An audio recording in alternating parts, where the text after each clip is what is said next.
Dobro, vi ste jedna od najmlađih zastupnica u Gradskoj skupštini, ali najmlađa, vi bolje znate. Čak nisam najmlađa, ali volim se tako predstavljati. Nisam ja mlađi zastupnik od mene, zapravo ljudi često vjeruju da sam puno mlađa nego, s obzirom na izgled, nego što zbilja jesam, tako da i Livun je mlađi od mene i još i ovaj mali Žetlinger, tako da ja sam tu među nekim srednje godište. Ali ono što sigurno jeste zastupnica najmanje stranke u Gradskoj skupštini, po broju zastupnika. Da. Kako je biti zastupnik u skupštini bez kluba zastupnika? Pa s obzirom na način na koji funkcioniramo kolega Stojak i ja, imam osjećaj kao da i imamo klub zastupnika, s obzirom da neovisno o formalnom neimanju kluba zastupnika i samim time nemamo određena prava koja klubovi zastupnika imaju, mislim da jako dobro koristimo sve ostale načine i procedure koje nam skupštinski poslovnik omogućava i samim time koristimo i vrijeme i prostor i različite inicijative koje imamo, kao da imamo i sam klub. Tako da mislim da nismo skraćeni za ništa od naših zastupničkih aktivnosti i mogućnosti. U skupštinu ste ušli umjesto Dragana Kovačevića i ovo je prvi mandat. Kako vam se sad čini rad u Gradskoj skupštini? Pa evo, godinu dana sam već zastupnik i mogu reći da nakon prvotnih par mjeseci privikavanja da sam se prilagodila i na gradski život i na zastupnički život i da sam pronašla neke svoje niše i neke svoje teme u kojima se dobro osjećam, tako da... Koje su to teme? Pa uglavnom to su teme nekako uopće funkcioniranje grada, nekakvi temeljni principi kako treba voditi grad, kako bi trebao grad pružati usluge građanima i koji su temeljni interesi zašto sustav postoji i koje usluge nudi. Tako da malo je šire nego što bi se očekivalo od jednog zastupnika, ali samim time što nemamo veći broj zastupnika da podijelimo se na različite teme, našli smo se tu negdje da smo kao komentatori i nosioci određenih ideja kao nas dvoje u samoj skupštini. Ne znam koliko znate što se događalo, pretpostavljam znate jučer na sjednici nadzornog odbora holdinga. Bile su ostavke, neki su ih dali, neki su ih povukli. Recimo, kako komentirate cijelu tu situaciju oko holdinga, smjene uprave koja je tek nedavno postavljena? Pa mislim, cijela situacija oko holdinga je već stvarno postala jedna farsa.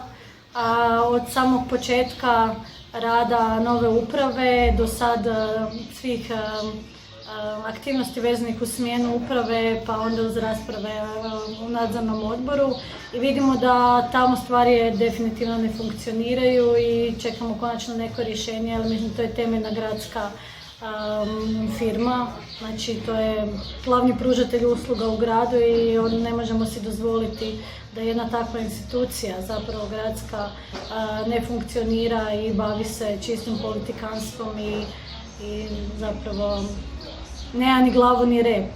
A zapravo ono za što je zadužena to je pružanje komunalnih usluga, to ne funkcionira jer ne možemo donijeti odluku ko će biti vodstvo te firme. Što mislite o menadžerskim ugovorima koji su dobili ovi članovi bivše uprave i koji su prema gradonačelniku najsporniji dio i zbog čega ih ajmo biti pošteni i smijenjeni?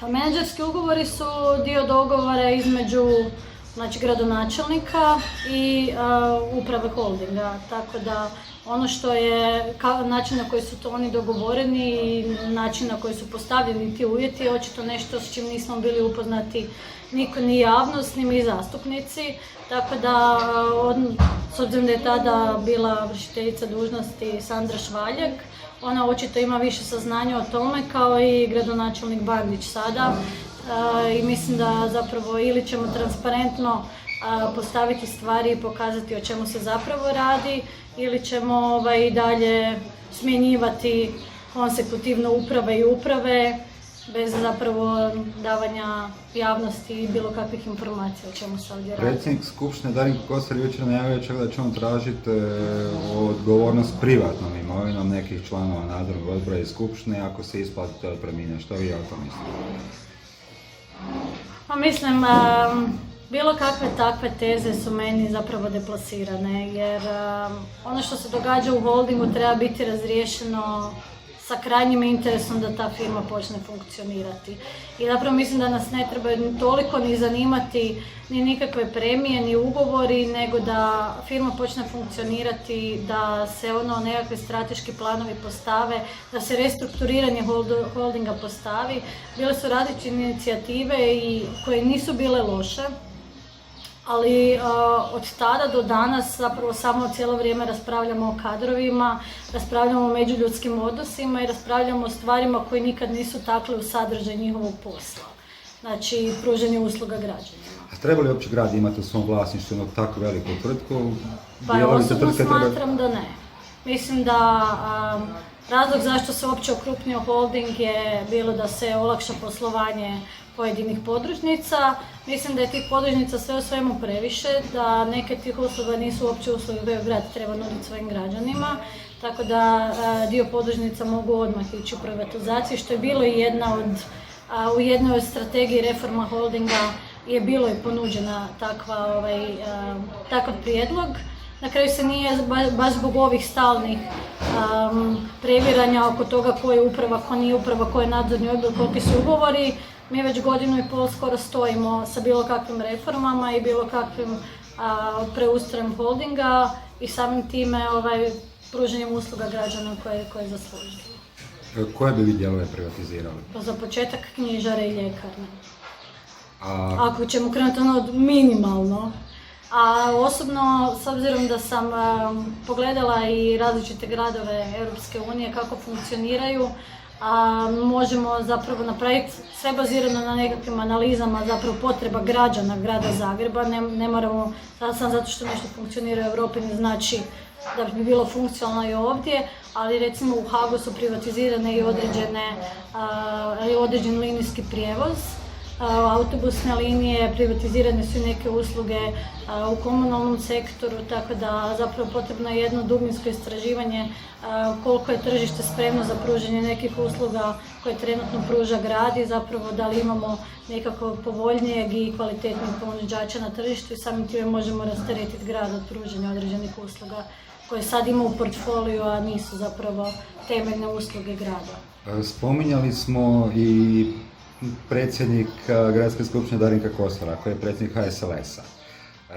HNS je isto član liberalne grupe u Europskom parlamentu. Kako to da su